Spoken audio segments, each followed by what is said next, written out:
Have you ever felt that gut punch after deciding to leave your job? That initial rush of freedom often hides the harsh realities that follow. Those Instagram quitting videos never show the 3 a.m. panic attacks about money. If you've ever fantasized about dramatically quitting your job, this video is your reality check. I'm here to make sure you don't crush your bank account, mental health, and future job prospects all at once. The emotional satisfaction of walking out might feel great in the moment, but the aftermath can be brutal when you're unprepared. Let's explore what happens after the door slams behind you. The financial cliff no one talks about. Think your salary is all you're losing when you quit? That's cute. Let's talk about the money avalanche you don't see coming. So you're jotting down your monthly expenses, looking at your savings account, and thinking, yeah, I can totally afford to quit this soul-crushing job. But here's where most people go wrong. They're only looking at their base salary and completely missing the financial iceberg lurking beneath the surface. I'm about to show you why that $70,000 salary you're planning to walk away from is actually closer to $100,000 when you factor in everything else. Let's break down what a typical corporate compensation package really includes beyond your paycheck. Your total compensation typically includes health insurance. Most companies subsidize 70 to 80% of your premium. That $300 monthly payment, while employed, could skyrocket to $800 to $1,200 monthly after quitting because you'll pay the full price. That's potentially an extra $10,800 a year just to maintain the same health care. Retirement match. If your company matches 5% of your salary, that's money disappearing when you quit. On a $70,000 salary, that's $3,500 annually gone. With compound interest over 30 years, that single year of missed matching could cost you over $30,000 in retirement funds. Annual bonuses. Quit midway through the year, and many companies won't pay out your bonus, even if you've already done most of the work to earn it. For someone with a 10% bonus target, that's another $7,000 vanishing if your timing is off. Smaller perks. Company paid cell phone, $1,200 per year. Internet stipend, $900. Free lunches, $1,500 annually. Gym membership, professional development allowances, and commuter benefits can total $5,000 to $8,000 yearly. Michael, a former tech project manager, experienced this firsthand. I calculated I needed 6 months of living expenses saved up, but I completely forgot about my health insurance coming out of pocket. Just that one expense shortened my runway by almost 2 months. I ended up taking a job I didn't really want because I was getting financially desperate. Here's what this looks like for 3 different salary levels when you add up all the compensation you're actually receiving. For someone making $50,000 salary, add roughly $15,000 to $20,000 in benefits, putting their true compensation around $65,000 to $70,000. For a $100,000 earner, they're typically receiving $25,000 to $35,000 in additional benefits, making their actual compensation package worth $125,000 to $135,000. For executives making $200,000 plus, their additional benefits often reach $50,000 to $80,000 annually, especially when you factor in things like executive healthcare plans, higher matching limits, and equity compensation. The education benefits are particularly painful to lose. Many companies offer $5,000 to $10,000 annually for tuition reimbursement or professional certifications. If you were planning to use that to level up your skills or finish a degree, that cost shifts entirely to your personal budget the moment you quit. Then there's the phenomenon I call corporate lifestyle creep that nobody warns you about. When you've been earning a stable corporate salary for years, your spending habits quietly adjust to that reality. You subscribe to services you barely think about. You eat out more frequently because you're tired after work. You upgrade your wardrobe to match your professional environment. You take vacations to decompress from workplace stress. These habits don't magically disappear when your income does. Jessica, a marketing director who left her corporate job, told me, "I had no idea how much my lifestyle had adjusted to my income until I quit. I was still trying to live like I had my old salary for the first 3 months, and it demolished my savings much faster than I'd planned." Alicia, who left her accounting position, shared, "I didn't realize my company was subsidizing my phone, gym membership, and had discount programs for insurance. When all those shot up to full price, my monthly expenses increased by almost $600. That doesn't sound like much until you multiply it across several months without income. What's particularly dangerous is how quickly these hidden costs accelerate your financial decline. You're simultaneously not making money while your expenses are increasing in ways you didn't budget for. It's a financial double whammy that catches almost everyone off guard. I'm not saying this to discourage you from quitting a job that's making you miserable, but you need to understand the full financial picture before making that leap. When most people calculate their quitting budget, they simply look at their monthly take-home pay and multiply it by how many months they think they'll be unemployed. This dangerously oversimplified math is why so many people end up in financial distress after leaving their jobs. The better approach is to look at your total compensation package, every single benefit and perk, and understand exactly what you'll need to replace. Then add 15 to 20% as a buffer for the inevitable surprises. That's your true monthly cost of unemployment. Here's a quick example. Someone earning $5,000 monthly after taxes might think they need $15,000 saved for a 3-month employment gap. But when you factor in health insurance increases, lost benefits, and unexpected expenses, that same 3 months might actually require closer to $25,000 to maintain your standard of living. And this is just the immediate financial impact. We haven't even discussed how these gaps affect your long-term financial trajectory, career momentum, or future earning potential. All financial considerations that aren't visible on your current balance sheet, but have massive implications. The average corporate job includes $15,000 to $30,000 in benefits beyond salary that vanish instantly when you quit. That's like giving yourself a 20 to 40% pay cut overnight, and most people never see it coming until it's too late. The emergency fund lie that's bankrupting people. That 20 to 40% overnight pay cut we just talked about? It's just the first wave of financial reality about to crash down on your unprepared shore. While you're still processing those vanishing benefits, there's an even bigger financial miscalculation lurking in plain sight. That standard save 3 to 6 months of expenses advice everyone throws around isn't just slightly off. It's catastrophically inadequate in today's job market.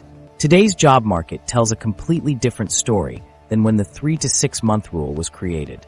Current labor data shows that the average professional job search now takes between 5 to 7 months from start to finish. And that's the average, meaning half of job seekers take even longer. Even more concerning, 1 in 4 job seekers takes over 9 months to land a position comparable to their previous role. Consider Sarah, a marketing director who expected a 3-month search. By month 4, I had only gotten to final rounds twice with no offers. I burned through my savings before month 6 and had to take a role 2 levels below my previous position. Her experience isn't unusual. Let's break down the actual timeline of a modern job hunt. The initial searching and application phase typically takes 1 to 2 months before meaningful responses arrive. Then comes the interview process, often 3 to 5 rounds spread across weeks or months, especially for roles paying over $75,000. Mark, a software engineer, tracked his search. Month 147 applications, 0 callbacks. Month 232 applications, 5 initial interviews. Month 3, second and third rounds at 2 companies. Month 4, final round at 1 company, offer negotiation. Month 5, start date and first paycheck. Once you get an offer, negotiations add another week or 2. Background checks and formal offer letters, another week or 2. Starting dates might be a month out, and your first paycheck typically arrives 2 to 3 weeks after starting.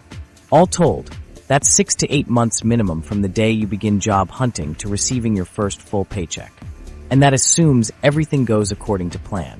Industry downturns, making it to final rounds without landing offers, or needing to pivot your search strategy are common realities that extend timelines even further. Now let's examine what your emergency fund actually needs to cover. Most people calculate monthly expenses by counting only the obvious: rent, groceries, and utilities. But all those vanished benefits become your expenses too. Health insurance is the biggest hidden cost. COBRA continuation coverage will let you keep your insurance at full price. That insurance your employer subsidized now costs you the full premium, averaging $600 to $700 monthly for individuals and $1,700 to $2,000 for family coverage.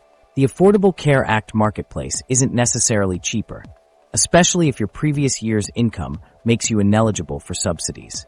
Then come the unexpected expenses without company resources. A dying laptop becomes a $1,000 plus expense. Software for job hunting adds up without corporate licenses. Professional development, certifications, and networking events, all potentially crucial for your search, come straight from your pocket instead of the company training budget. Financial advisors specializing in career transitions consistently recommend 9 to 12 months of total expenses saved before voluntarily leaving stable employment. This means everything: housing, utilities, food, transportation, healthcare, insurance premiums, debt payments, subscriptions, and some discretionary spending, because completely eliminating joy from your life for a year isn't mentally sustainable. This larger emergency fund gives you genuine options and prevents panicked decisions. When funds run low, psychological pressure mounts, and decision-making suffers. The last thing you want is being 3 months into unemployment with rapidly depleting savings, forcing you to take the first job offered regardless of fit, salary, or potential. The difference between someone who takes a fantastic job that advances their career versus someone who accepts a position that sets them back 5 years? Often, it's simply having the financial runway to wait for the right opportunity. There's also the possibility that your next role might pay less than your previous one, at least initially. If you're changing industries or taking a strategic step back, your income could temporarily decrease by 10 to 30%. Without proper planning, this necessary career pivot becomes impossible.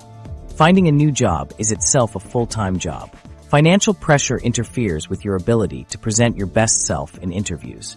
Desperation has a scent that hiring managers detect instantly. A proper emergency fund buys you confidence, that intangible quality making candidates stand out as desirable rather than needy.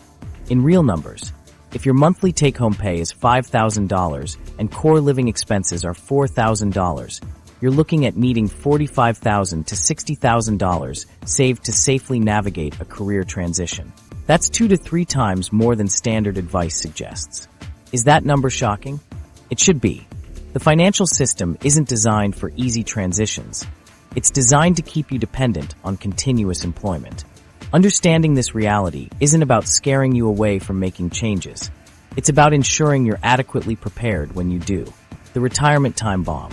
The financial system might be designed to keep you dependent on continuous employment, but there's a financial trap lurking in plain sight that most career changers completely miss. Your retirement account doesn't just pause when you quit your job. It actually starts running backward in ways that can snowball into a 6-figure catastrophe. And ironically, the younger you are when you take that career break, the more it'll cost you in the long run. Compound interest transforms your retirement contributions into actual wealth. Think of it as planting financial seeds that grow into money trees over decades. These money trees require constant care through regular contributions to truly flourish. During your corporate job, you're likely setting aside money monthly into a 401k or similar retirement account. Perhaps 5% of your salary, or 10% if you're particularly diligent. This money enters your account and begins growing, earning returns on itself, then earning returns on those returns, creating a powerful multiplication effect over time. Here's where quitting creates a major problem. When contributions stop, you miss decades of growth on that money. Let's examine the numbers to understand the impact. If you're 25 years old earning $60,000 annually with a 6% retirement contribution, you're setting aside $300 monthly. A 6-month break means missing $1,800 in contributions. Seems minor, right?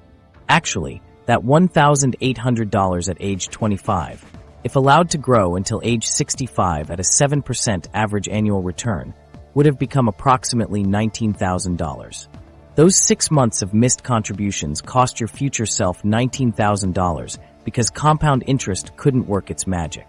Scaling up, if you're 25 with a $60,000 salary, a full year away from retirement contributions costs your future self about $38,000.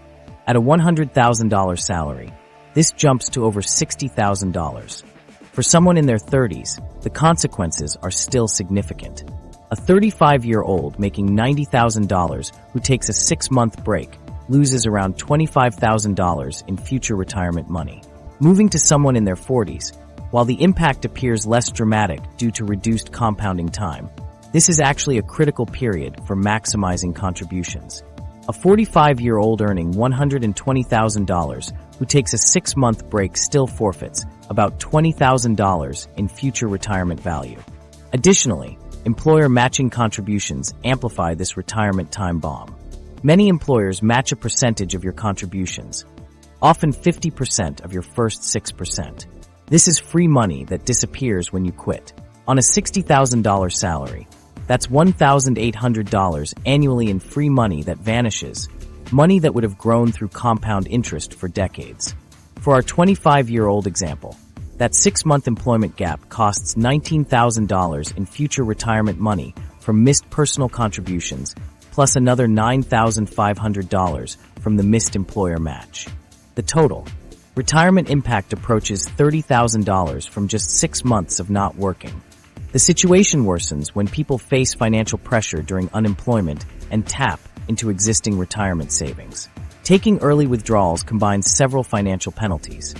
Income tax on withdrawn money, typically a 10% early withdrawal penalty if you're under 59.5, and the loss of all future growth on that money.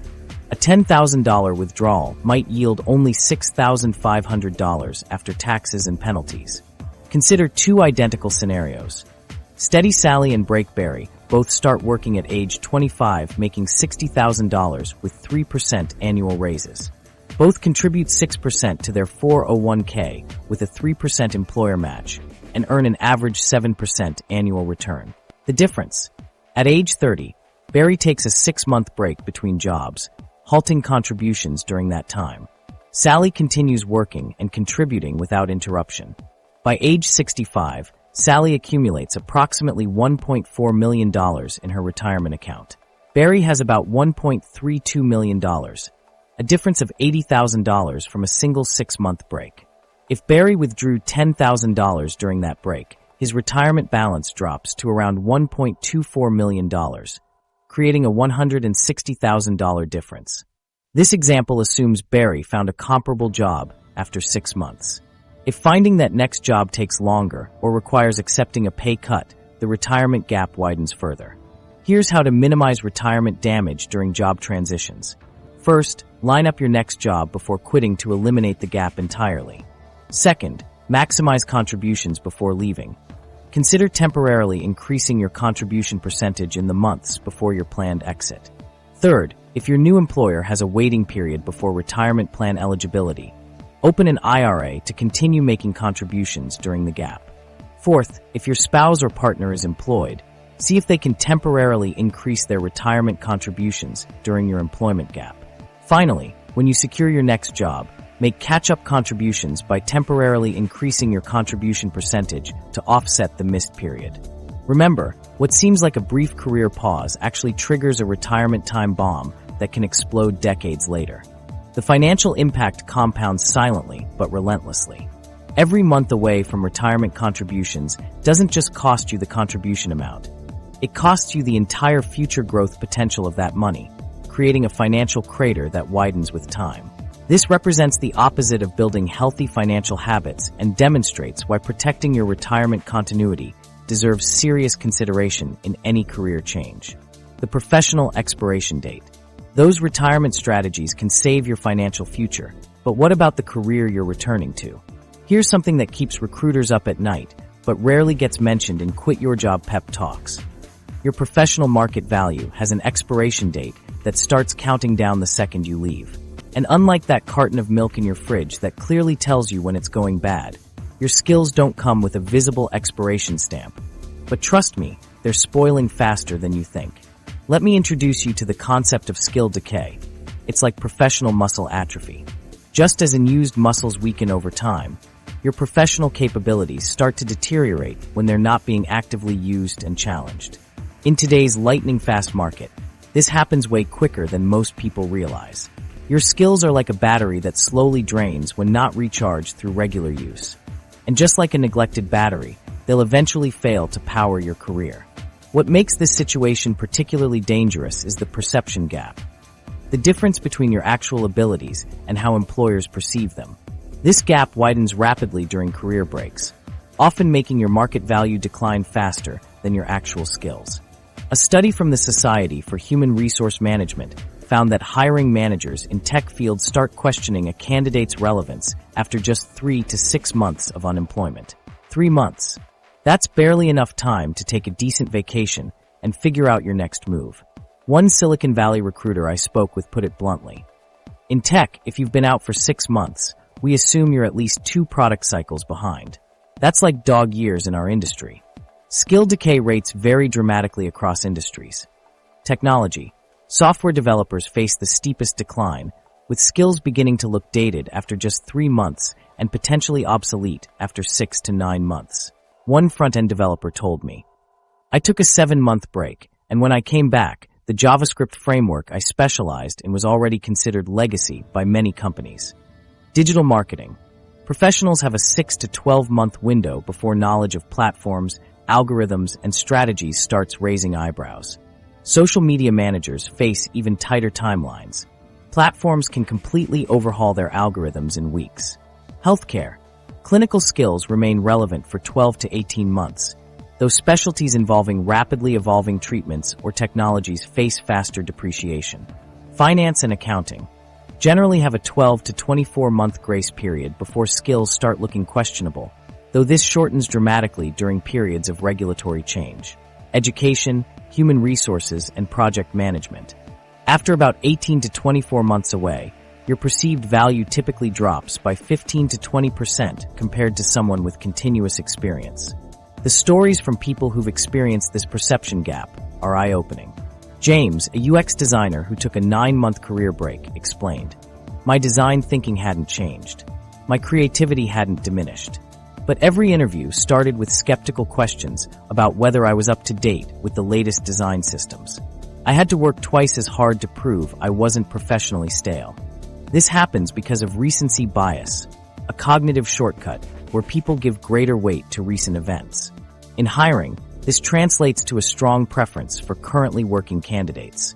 Resume screening data shows candidates with current experience are 149% more likely to receive callbacks than identical candidates whose experience ended 6+ months ago. Melissa, a digital marketing specialist who took a year off for family care, shared, "When I started interviewing again, I kept getting these subtle comments about how things move so fast in this industry. One interviewer actually asked if I knew what TikTok was, as if taking a year off meant I'd been living under a rock. Software engineer Raj took 8 months to travel. I came back to find my coding skills were considered outdated. Companies wanted experience with frameworks that had barely existed when I left. A recruiter suggested I take an entry-level position to get back up to speed, despite my 7 years of prior experience. To maintain your professional value during breaks, develop a skill maintenance strategy. Identify rapidly evolving core technologies, methodologies, or knowledge areas in your field as high-priority focus areas. Schedule regular learning blocks, even just 2 to 3 hours weekly. A data analyst maintained her SQL skills with just 2 hours of practice problems weekly during her 6-month break. Take on limited consulting or freelance work, just enough to keep your skills active. Many find that 10 to 15 hours monthly prevents major skill decay while still enjoying their break. Pursue professional certifications during employment gaps. They provide structured learning and credentials signaling to employers you've maintained knowledge. Create tangible work products during your time away that generate proof of continued competence. Structure your break with intentional professional touchpoints, attending industry conferences, participating in online communities, or scheduling informational interviews. The reality is that in most professional fields today, your skills become questionable after 3 to 6 months of non-use, noticeably dated after 6 to 12 months, and potentially obsolete after 12 to 24 months.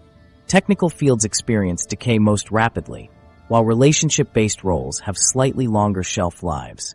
Even in stable industries, your perceived professional value drops significantly while relationship-based roles might have longer shelf lives than technical ones. There's something far more fragile than your skills that's silently deteriorating the moment you leave. Your network, that carefully cultivated web of professional relationships you've spent years building, is withering away faster than you realize. Think about your LinkedIn connections for a second. Those 300-plus professionals you've connected with over the years, they represent living, breathing relationships that require maintenance. And just like a garden that stops getting watered, these connections start dying off the moment you stop tending to them. Research from the Journal of Vocational Behavior reveals something pretty alarming. Professional relationships begin significantly deteriorating after just 3 to 4 months without meaningful interaction. A single season of silence is enough for professional bonds to start fraying at the edges. And rebuilding these connections once they've gone cold, that takes 5 to 10 times more effort than simply maintaining them would have. When you're in the workplace, you benefit from passive networking. Those casual lunch conversations, quick hallway chats, and spontaneous collaborations that strengthen your professional relationships without deliberate effort. These micro-interactions create ambient awareness, keeping you present in colleagues' minds without explicit networking efforts. Once you leave, both these powerful mechanisms disappear simultaneously. Sarah, a former marketing executive who took an 8-month sabbatical, describes what happened to her network. When I left, I had this robust network of industry contacts. I genuinely thought these relationships were solid enough to withstand my absence. I'd worked with these people for years, but when I tried to reconnect, it was like starting from scratch. People who used to respond to my messages within hours now took weeks, if they responded at all. I had to reintroduce myself to people I once spoke with daily. When you're no longer physically present, you stop being top of mind when opportunities arise. That former colleague who would have immediately thought of you for a perfect contract gig now recommends someone else. Not because they don't like you anymore, but simply because you weren't mentally accessible when they needed a name. There's also the information void that forms when you step away. While you're focused on your personal journey or next venture, your industry keeps moving forward without you. Those valuable insider insights, emerging trends, and company gossip that once flowed freely to you now bypass you completely, creating knowledge gaps that become increasingly difficult to fill. A study by the Harvard Business Review found that professionals who leave corporate environments without a deliberate network maintenance strategy typically see their effective network shrink by 40 to 60% within just 6 to 8 months. You could lose more than half of your professional connections in less time than it takes to complete 2 business quarters. Jake, a software developer who left his job to start a small business, shares his experience. 6 months after leaving, I realized I had no idea what was happening in my old industry. Former colleagues had moved to new companies, teams had restructured, and there were major technology shifts I was completely unaware of. When I needed to tap my network for some freelance work, I discovered that about half my contacts had either moved on or grown distant. Rebuilding those bridges took months of deliberate effort. The hardest hit? Those weak ties that research consistently shows are actually the most valuable for career opportunities. These aren't your work best friends. They're the outer circles of your network. Former coworkers you got along with but weren't close to, people from other departments, vendors, and industry acquaintances.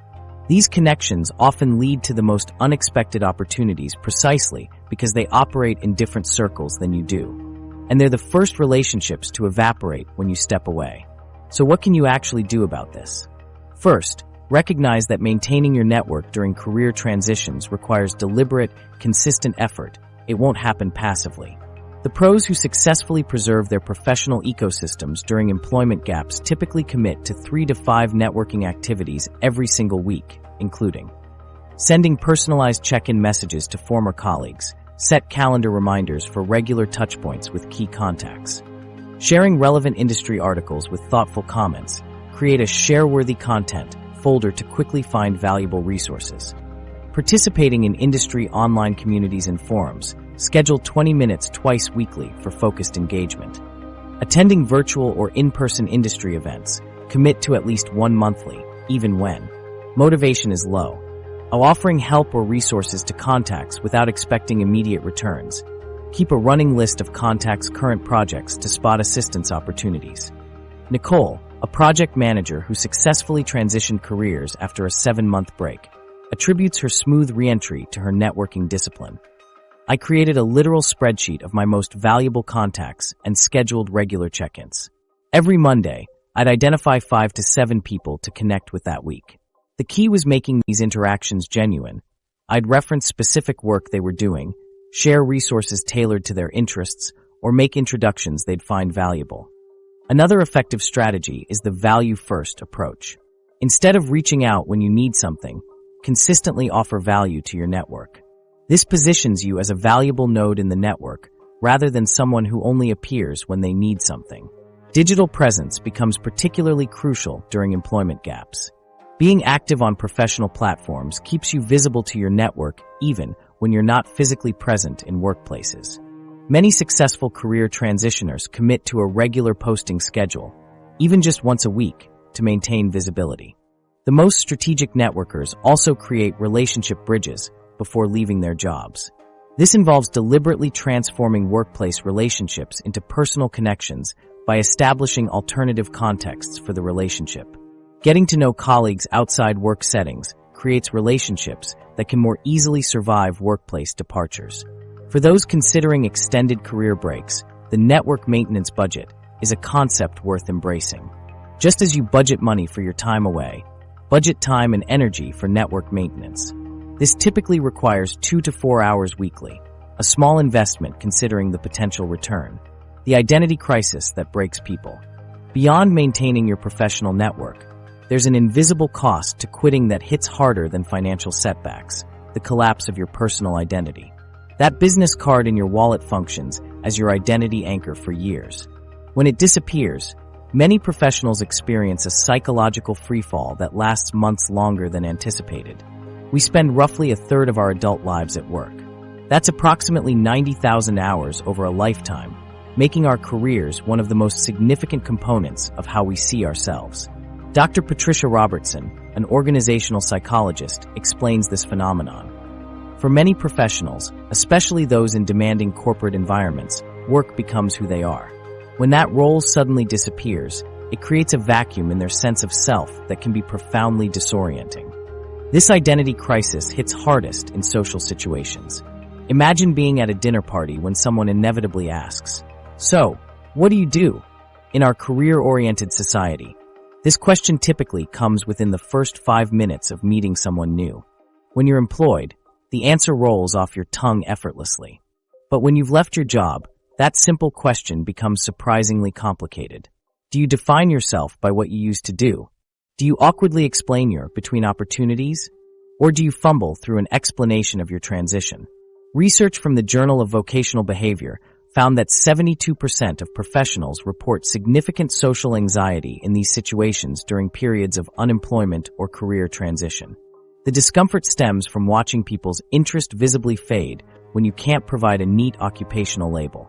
Job titles function as social shortcuts that help others categorize and understand us. Marcus, a former finance executive who took a year off to reassess his career path, described this experience. "When I could say I'm VP of Finance at XYZ Bank, conversations flowed naturally. People immediately understood my place in the social hierarchy.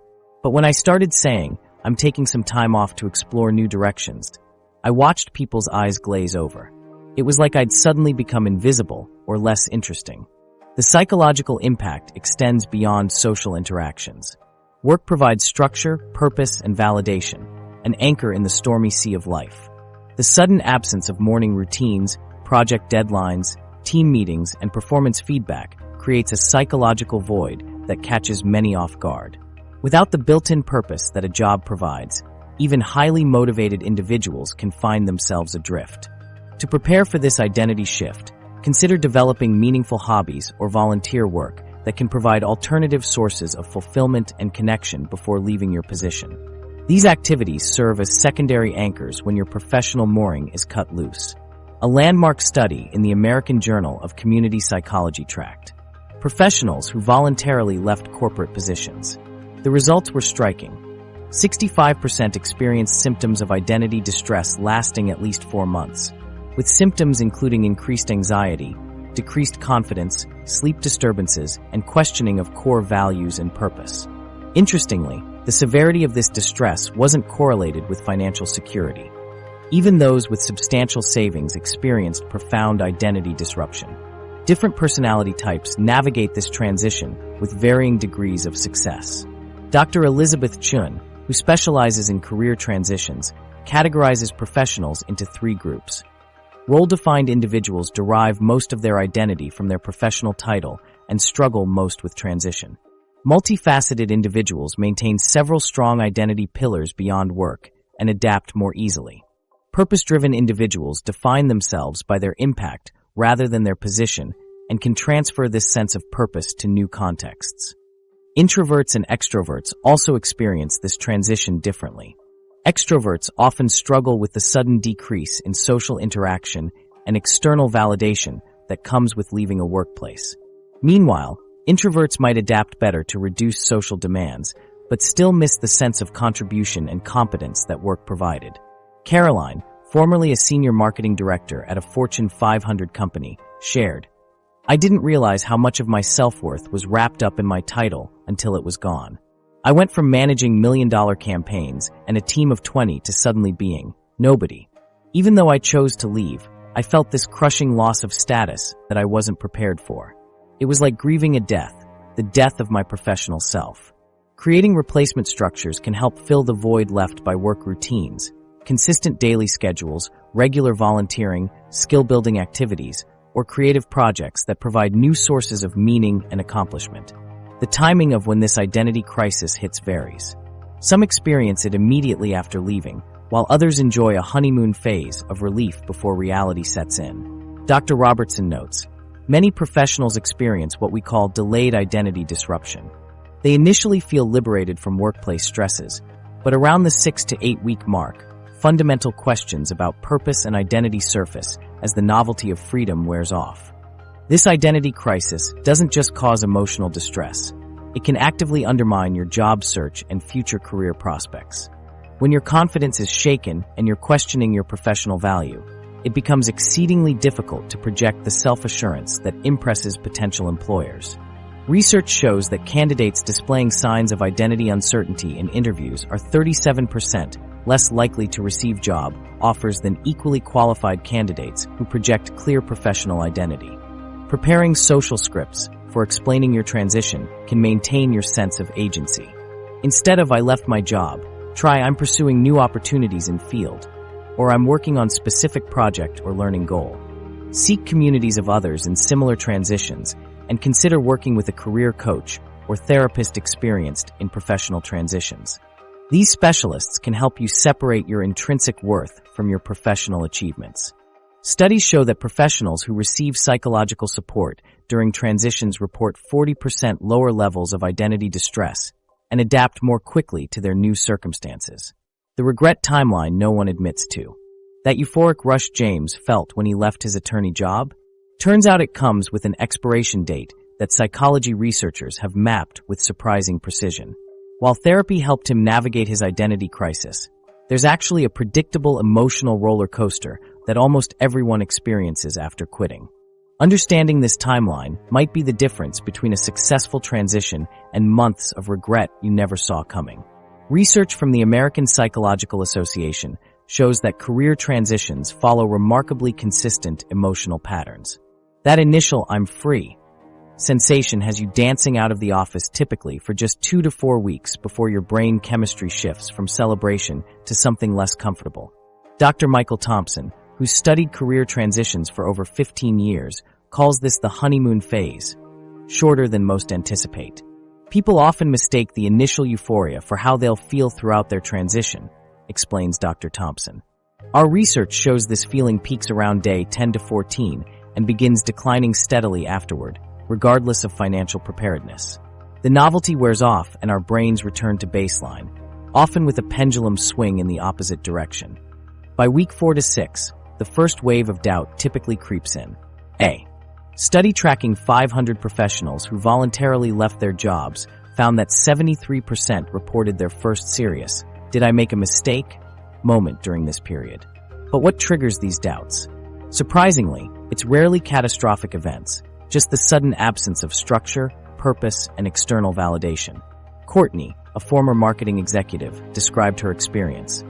"The first month was amazing, sleeping in, no meetings, total freedom. Then week 5 hit, and I woke up feeling empty. I hadn't expected that at all.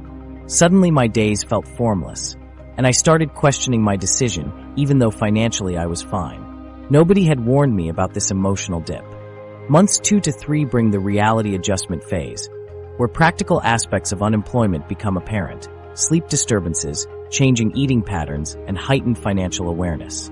Your brain recalibrates to your new normal, often uncomfortably. But when does regret hit hardest? Month 4 to 5 is the critical turning point. Survey data found that 68% of people who quit without a solid plan reported significant regret about their timing during this period. This creates a perfect storm. Emergency funds look noticeably smaller, job searches hit frustrating plateaus, and identity questions become impossible to ignore. Alex, who left finance for entrepreneurship, shared, "By month 4, my savings had taken bigger hits than expected. My business idea was moving slower than planned, and former colleagues were getting promoted. That's when serious regret hit me. Not about leaving entirely, but about how I left, without enough runway or concrete plans. The timing of those feelings caught me completely off guard." The contrast between prepared and unprepared quitters is striking. Dr. Jennifer Martinez's longitudinal study found dramatically different emotional trajectories between strategic quitters and impulsive ones. Prepared quitters still experience emotional fluctuations, explains Dr. Martinez, but the amplitude of these swings is dramatically reduced. They typically experience mild doubt rather than crippling regret, temporary worry rather than persistent anxiety. The difference isn't about whether these feelings occur, it's about their intensity and duration.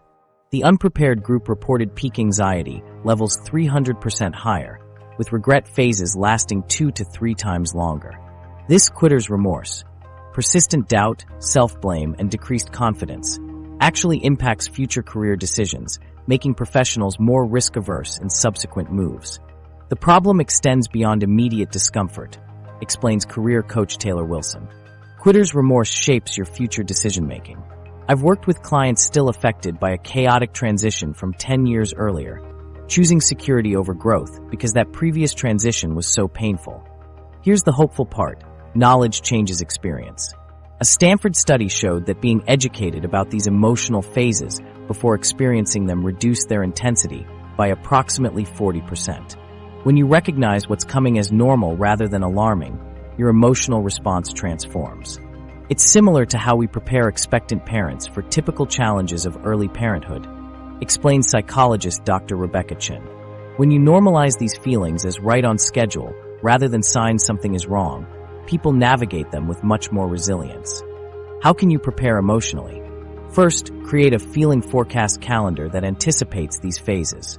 Mark weeks 4 to 6 as potential doubt period and months 4 to 5 as the critical regret danger zone.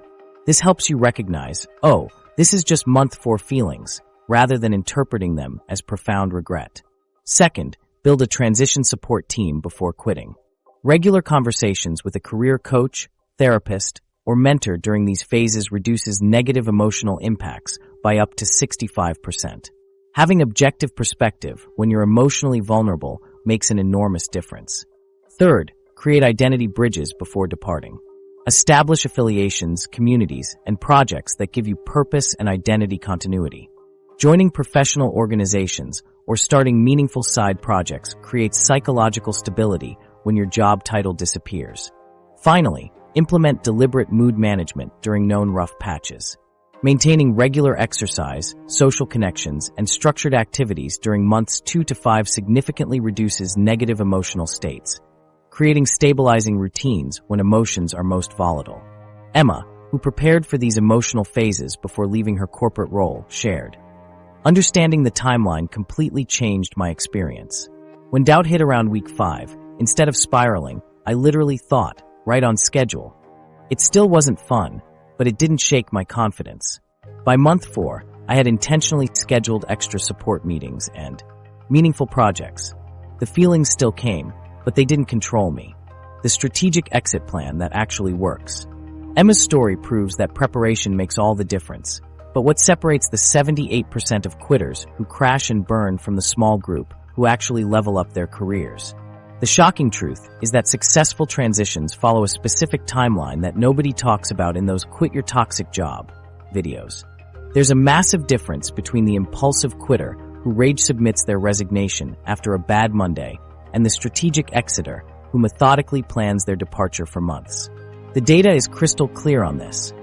Unprepared quitters have a 78% failure rate, meaning they end up in worse financial situations, take lower-paying positions, or struggle with extended unemployment.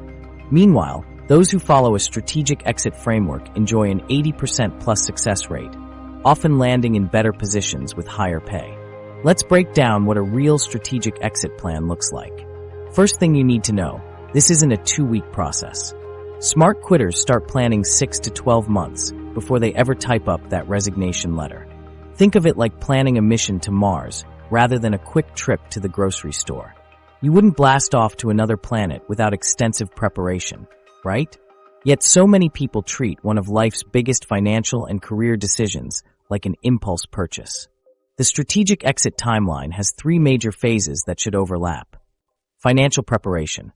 Complete a thorough audit of your current compensation and true living expenses.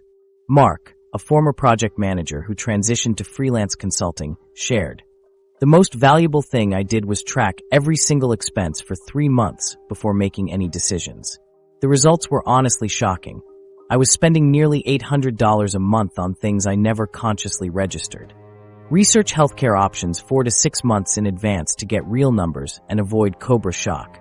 Begin building passive income streams while still employed, not a full business, but small, sustainable income sources. Tara, who left her corporate marketing role after 9 years, built freelance writing clients on weekends. By the time I left, I had 3 steady clients providing about $1,200 monthly. Not enough to live on, but enough to significantly extend my runway. Career preparation. Start 6+ months before exit. Update hard skills through certifications, courses, or projects that fill resume gaps. Jason, who moved from banking to fintech, explained, "I identified the top 3 skills mentioned in job postings I was interested in, then spent 6 months getting certified and building small portfolio projects around those skills. Create tangible work samples and document achievements with specific metrics. Conduct informational interviews with people in target roles or industries. Focus on strategic networking from a position of strength rather than desperation." Career coach Vanessa Liu advises, "Schedule 1 coffee meeting and 1 virtual catch-up each week for 6 months before your planned exit. Focus these conversations on learning and connecting, not job hunting." Psychological preparation. Start 3 to 4 months before exit. Begin intentional identity expansion to see yourself as more than your job title. Dr. Julia Chun, organizational psychologist, recommends, "Start introducing yourself in social settings without mentioning your job first. Lead with your interests, values, or the impact you want to have. Build a support system of 5 to 7 people who understand your transition goals, including both emotional supporters and strategic advisors. Establish routines that will continue after employment ends, morning practices, exercise schedules, and social commitments. Consider working with therapists or coaches 2 to 3 months before quitting to prepare for emotional challenges. The outcomes differ dramatically between strategic and impulsive exits. Consider Priya's experience. After watching my colleagues get laid off, I panicked and quit my marketing job without a plan. 8 months later, I was taking a position with a 20% pay cut just to end the financial bleeding. Compare that with Daniel, who followed a 9-month exit plan. I used my employment runway to build skills, connections, and a small client base. When I finally left, I had 3 interviews lined up, plus enough freelance work to cover half my expenses. I ended up taking a new position with a 15% raise and better benefits. Strategic exits create leverage and options. Lynn, a former corporate accountant who transitioned to independent consulting, noted, "My exit plan allowed me to negotiate from a position of strength. When a potential employer offered below-market salary, I could confidently decline because I wasn't desperate. I eventually landed a role with more flexibility and comparable pay." This approach also enables calculated career pivots that would be nearly impossible from unemployment. Zoe, who shifted from human resources to UX design, shared, "My 10-month transition plan included taking courses while still employed, building a portfolio on weekends, and connecting with designers in my company. By the time I resigned, I had both the skills and connections to make a seemingly dramatic career change appear logical and well-planned." Think of a strategic exit like climbing down a mountain rather than jumping off a cliff. The climber methodically plans each move, secures safety lines, and keeps multiple paths available. They may take longer to reach the bottom, but they arrive safely and ready for the next ascent. The jumper might experience a brief thrill of freedom, but their landing options are severely limited and often painful. When it comes to your career and financial well-being, the readiness test, methodical approach consistently delivers Strategic better career outcomes. Transitions are impressive. But how do you know if you're truly ready to quit or just having an "I hate my job" moment that'll pass by Friday? The difference between successful quitters and regretful returners isn't luck or privilege. It's about scoring high enough on 3 specific readiness factors that almost nobody evaluates before hitting send on that resignation email. I need you to be brutally honest with yourself for a minute. Are you actually ready to quit your job, or are you just having a really awful week? This distinction is super important because nearly a third of people who boomerang back to their old employers admit that they quit too hastily. Instead of making life-altering decisions based on a bad Monday, you need a reality check that separates temporary frustration from genuine career misalignment. Career coach Amanda Wilson developed what she calls the quit-ready framework after counseling hundreds of professionals through transitions. Most people make career decisions based on emotions rather than readiness, she explains. They reach a breaking point after a bad performance review or conflict with their boss, then leap without looking. The framework forces them to objectively assess if they're prepared for the aftermath. Let's break down this framework into its 3 essential components: financial readiness, career readiness, and psychological readiness. Think of these as the legs of a stool. If one is wobbly, the whole thing collapses. First up is financial readiness, which involves having multiple safety nets. Financial advisor Thomas Reynolds suggests evaluating 5 key indicators: your emergency fund completeness, calculating for the full job search timeline, healthcare continuity plan, passive income streams, debt-to-income ratio, and realistic future earning potential. Reynolds recommends scoring yourself from 1 to 10 on each indicator. For example, if you've saved enough to cover expenses for 3 months when you really need 9 months, that's about a 3/10 on emergency fund completeness. The most overlooked financial readiness factor is debt-to-income ratio, says Reynolds. If more than 30% of your monthly income is going to debt payments, quitting becomes exponentially riskier because that debt doesn't disappear when your income does. Consider Tyler, a software developer who ignored financial readiness completely. I had enough savings for a few months and figured my skills would land me a new job quickly. 4 months later, Tyler was desperately applying to positions below his skill level and ultimately returned to his former employer. If I could do it over, I'd have built up my readiness while still collecting a paycheck. The second component is career readiness, which evaluates whether your professional position is strong enough to weather a transition. Career strategist Vivian Gwynn suggests evaluating yourself on skill marketability, network activation, industry demand trends, and alternative opportunity pipeline. Most people dramatically overestimate their skill marketability, Gwynn notes.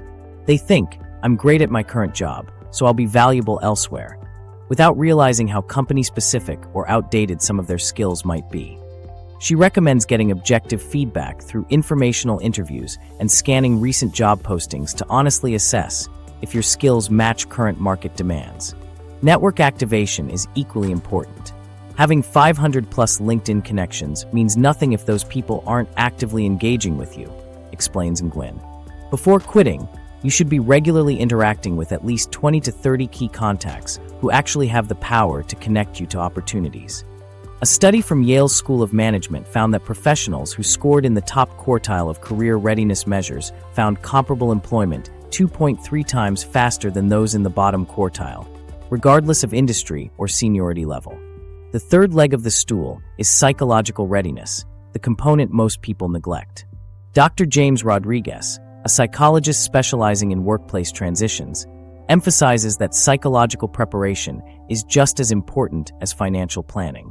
The mental health impact of a poorly timed career exit can be devastating and long-lasting, he warns. Rodriguez suggests evaluating yourself on stress management capacity, identity resilience, and support system strength. Identity resilience means having a sense of self-worth that isn't entirely dependent on your job title or employer, he explains. If your answer to "who are you" starts with your job title, you may not be psychologically ready for the identity shift that comes with quitting.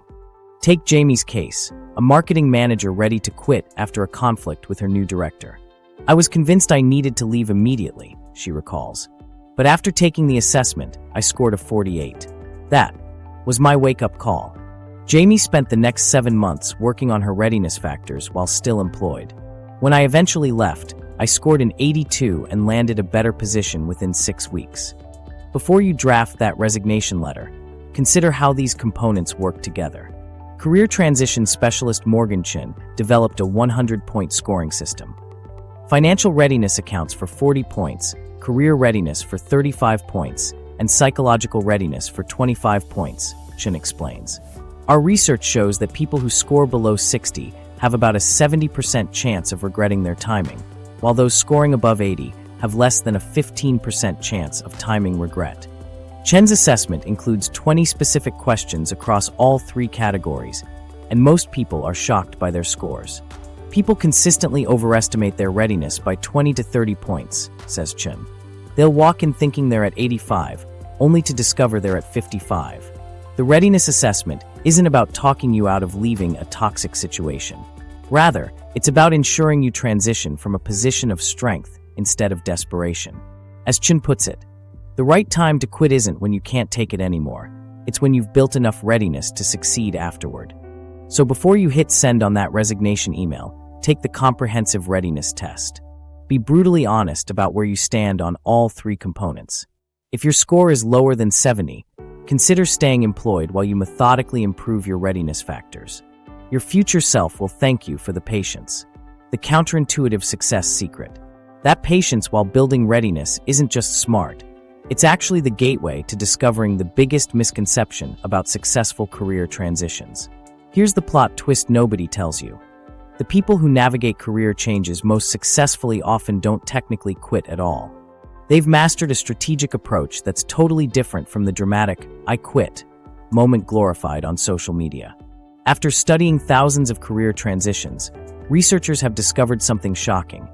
80% of the most successful career changers never had that cinematic resignation moment. Instead, they created what career strategist Emma Wilson calls professional evolution pathways rather than escape routes. Most people visualize quitting as this dramatic moment where you tell your boss off and walk out the door, Wilson explains. But the professionals who achieve the smoothest, most lucrative transitions rarely follow this script. They're building their next chapter while still benefiting from their current one. This approach is called career bridging, constructing your next opportunity while still enjoying the stability of your current job. Like building a sturdy bridge across a river before crossing, rather than jumping and hoping to make it to the other side. Take Miguel, a corporate marketing manager who wanted to transition into documentary filmmaking. He negotiated a 4-day workweek and used his free day to build his filmmaking portfolio. For 14 months, I lived in both worlds, Miguel shares. My salary covered my expenses while I developed skills and connections in filmmaking. When I eventually left my marketing role, I already had 3 paid projects lined up. Career bridging takes many forms. Sadie, an accountant yearning for more creativity, volunteered to help with her company's social media. This evolved into a part-time social media role, which gave her the experience to land a full-time position at a creative agency, with a salary increase rather than the typical transitional pay cut. Jordan leveraged his employer's sabbatical program to test his business idea without risking everything. My company allowed a 3-month unpaid sabbatical after 5 years of service, he explains. I used that time to launch my consulting business. When I returned, I negotiated to work remotely 3 days a week while continuing to build my client base. 6 months later, when my business income matched my salary, I made a smooth exit with my manager's full support. These success stories highlight what career psychologist Dr. Serena Martinez calls the runway method. Just like planes need runway space to build momentum before takeoff, career transitions need the stability of current employment to generate sufficient velocity for successful launch. The runway method gives you 3 critical advantages, Martinez explains. Financial stability during the building phase, professional credibility that opens doors, and psychological security that prevents panic-based decisions. The research backs this up. A Stanford Business School study found that professionals who maintain employment while building their next opportunity are 3.2 times more likely to match or exceed their previous income in their new venture compared to those who quit first and build second. How do you ethically manage your Current job while preparing for your next chapter? The key is maintaining your professional integrity throughout the transition. Career ethics specialist Rohan Patel offers a practical framework. First, never use company time for your side projects. Second, be transparent where appropriate. Many companies would rather accommodate valuable employees' evolving goals than lose them entirely. Third, continue delivering excellent work in your current role. This approach often yields unexpected benefits. When Amara, a financial analyst, told her supervisor about her interest in data science, her company offered to pay for relevant courses and eventually created a hybrid role that allowed her to apply both skill sets. Being honest about my interests actually created a win-win that I hadn't imagined was possible, she says. Even when a complete career pivot is the goal, maintaining professionalism during your transition protects your reputation. Emily, who switched from corporate law to opening a wellness center, recalls, 3 years later, my former colleagues became some of my biggest clients and referral sources. The runway method does present challenges. Maintaining focus across multiple pursuits requires careful time management. Taylor, who transitioned from software engineering to opening his own brewery, admits, I basically had no free weekends for a year. But that temporary sacrifice prevented the massive anxiety of having no income while building a business. Another challenge is balancing transparency with privacy. Career coach Melissa Huang recommends having different levels of disclosure for different people. Your boss doesn't need to know every detail of your future plans, but you can still be honest about seeking new skills or exploring interests. What's fascinating is how this approach transforms the psychology of career transitions. When you're building rather than escaping, you approach challenges with confidence rather than desperation. The data shows professionals using the runway method report 60% lower stress levels during transitions compared to those who quit first. The psychology shifts completely, explains Dr. Martinez. Instead of feeling like you're running away from something, you're methodically moving towards something better. This subtle distinction completely changes how others perceive you and how you view yourself. Consider the contrast between two IT professionals making similar career changes.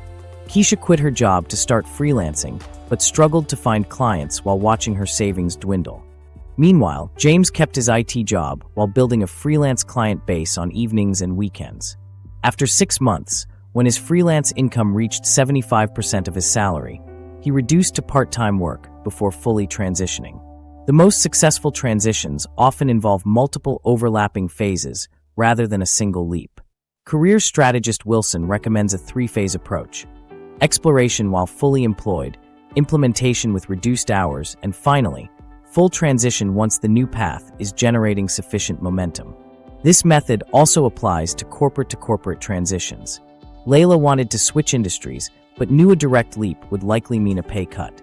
Instead, she developed transferable skills in her current role for 11 months before making the move, ultimately landing a position with a 12% raise rather than a salary reduction. Well, we've taken quite the journey through the not-so-pretty reality of quitting your job, haven't we? The truth is both sobering and empowering. Leaving your corporate gig impacts every corner of your life. Strategic planners are the true champions of career transitions. They build bridges before burning any, create identity beyond job titles, and transform resignation into evolution. Remember, while yesterday would have been ideal to start preparing for your exit, today remains powerful. Your future self will thank you for the patience and planning you invest now. Build your bridge carefully before you cross into your new future.